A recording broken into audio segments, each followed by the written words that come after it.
नमस्कार दोस्तों, Arya coaching centre में आपका स्वागत है। तो आज आप पकड़ने जा रहे हैं भाई, जो अपन ने 30% तो कर ली थी, 31 में से फिर शुरू कराएंगे आगे। जो पुराना अपना पेपर था कॉमर्स का, ग्रुप 6 का हुआ था जो मेंस। तो इसमें क्या पूछ रखा है, which is the process of acquiring, developing and employing, appraising, remunerating and retaining people. तो अपन स्टाफ मतलब नॉर्मली अपने पता चलेगा कि स्टाफिंग रिलेटेड है, क्योंकि एम्प्लॉय अपना स्टाफ में, और यो पर जो भी प्रक्रिया कराएंगे पे मतलब बंदे हायर कराएंगे, उनकी ट्रेनिंग देवांगे, उनके मतलब कितना रिमनरेशन होगा उनका, और उनकी किस्तें यहाँ पर रखेंगे। वैसे तो यह एक स्पेशल इसका तरह चरम है, लेकिन जो मैनेजमेंट अकाउंटिंग कर रहा है उसका जो ये पार्ट है वो है स्टाफिंग का पार्ट। ठीक है। और ये planning, directing, controlling, organizing, coordinating, ये भी इसके हैं, और एक कंट्रोलिंग तो चलो इसमें आ गया। तो ये सब भी इसके पार्ट है भाई। इसका अगला प्रश्न है अपना, तो अगला प्रश्न अपना 32वां भाई, है मैथ का प्रश्न। तो इनकी कई दे रखा है इसमें पी ओ क्यू एंगल दे रखा है, पी ओ क्यू ये दे रखा है 70 डिग्री का। तो ये दोनों एंगल हो गए भाई, क्योंकि मतलब ये हो गई आर है या भी आर है, सेम सेम बुझा, तो ये एंगल भी सेम होंगे। ठीक है। तो 70 है तो 110 के बच गए दो एंगल, तो ये दोनों बच गए 55 के। तो इनकी क्या पूछ गया, T P Q U angle पूछ गया। तो यू एंगल होगा टोटल 90 का भाई। 90 में तो 55 गए, तो इसका आंसर आएगा 35। अब इसका लॉजिक के पीछे मतलब आप कोड़ी किसी भी जगह पे एंगल खींचेंगे तो 90 का जाओगा। देखो मतलब सारे एंगल 90 पे जाओगे हो, तो 90 में तो 55 गया, अपना 35 बच गया भाई। ठीक है।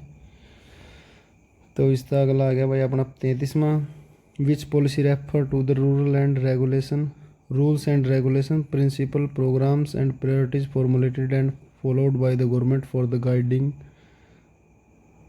Guiding the development of industries से रिलेटेड जो भी रूल्स और प्रोग्राम होंगे भाई उसकी कहेंगे पे इंडस्ट्रियल पॉलिसी। ठीक है। इसका अगला प्रश्न आ गया अपना component of time series.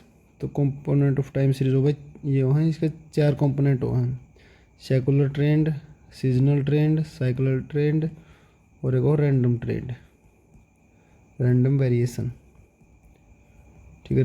Random भी कह दें आप इसमें, और इरेगुलर भी कह दें। ठीक है। तो इसका आंसर है आल। और ये तो भाई खास है, आप इसमें भी खुद भी देख लियो, जिसमें आल ऑफ द वो दे रखे है ना,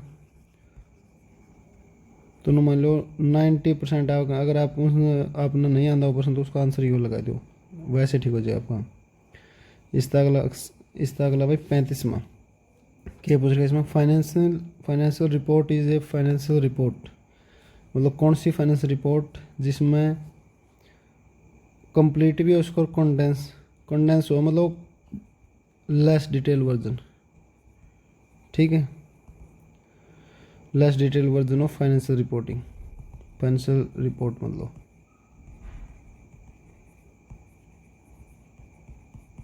ठीक है।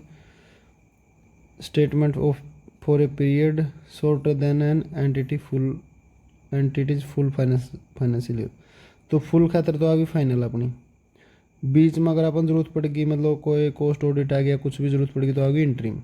और लेस डिटेल वर्जन या कॉन्डेंस्ड लिख दिया, वैसे लिख दिया, तो उस खातर ये अपनी कॉन्डेंस्ड भाई। प्रश्न नंबर 36 का आंसर होगा भाई सेक्शन 31। ये जो भी एक्ट हैं, सारे एक्ट और इनके जो भी इंपॉर्टेंट सेक्शन है, आप एक अलग प्रत्येक सेक्शन मतलब प्रत्येक एक्ट पर एक एक वीडियो बना देंगे यहाँ पे, और उसमें बढ़िया तरीके से करवा देंगे आपने। इसका अगला भाई ऑक्जेलिक एसिड और टोमेटो में, ऑरेंज में हो सी। इनकी मैंने हिंदी बुनियादी भाई देखा हिंदी बाद में कदे। साइंस की करवा दें अपने, ऑल राउंड है अपना सिस्टम। ये आ गया अपना प्रश्न नंबर 38 में पूछेगा भाई प्रॉब्लम इन रूरल मार्केटिंग। तो अनइवन पॉपुलेशन का स्कैटर्ड होना, मतलब पॉपुलेशन का कम ज़्यादा होना, मतलब अलग अलग एरिया के हिसाब से। Low per capita income, low literacy low per capita income, ये तो भाई अपने गाँव में हुए हैं। और आने में तो मेरे ख्याल से इस मतलब शहर में भी हो, मतलब छोटे शहर बड़े शहर जिस हिसाब से मान ले हिसार, फरीदाबाद और दिल्ली, इन तीनों ने कंपेयर कराएंगे तो पे आने वन, तो उनमें भी पॉपुलेशन तो मतलब ये तो चलो अर्बन में भी और रूरल दोनों में गई, ये दोनों रूरल की प्रॉब्लम है, तो ऑल ऑफ द अबव आएगा यो। फिर एक और एग्जांपल आएगा इब्बे ऑल ऑफ द अबव का अपना पास। इसका अगला प्रश्न है भाई 39वां, which audit is critical review of policy. Policy बना होगा भाई मैनेजमेंट, प्रैक्टिस ऑफ मैनेजमेंट। और ये इसमें पहले बता दी थी कौन सा ऑडिट होगा, तो होगा मैनेजमेंट ऑडिट, क्योंकि पॉलिसी का ऑडिट है और जो मैनेजमेंट ने जो कार्य करे उनका ऑडिट है। तो मैनेजमेंट ने जो कार्य करे उनका ऑडिट होगा मैनेजमेंट ऑडिट भाई, ठीक है। स्टैंडर्ड ऑडिट हो भाई कॉस्ट ऑडिट। प्रश्न नंबर 40,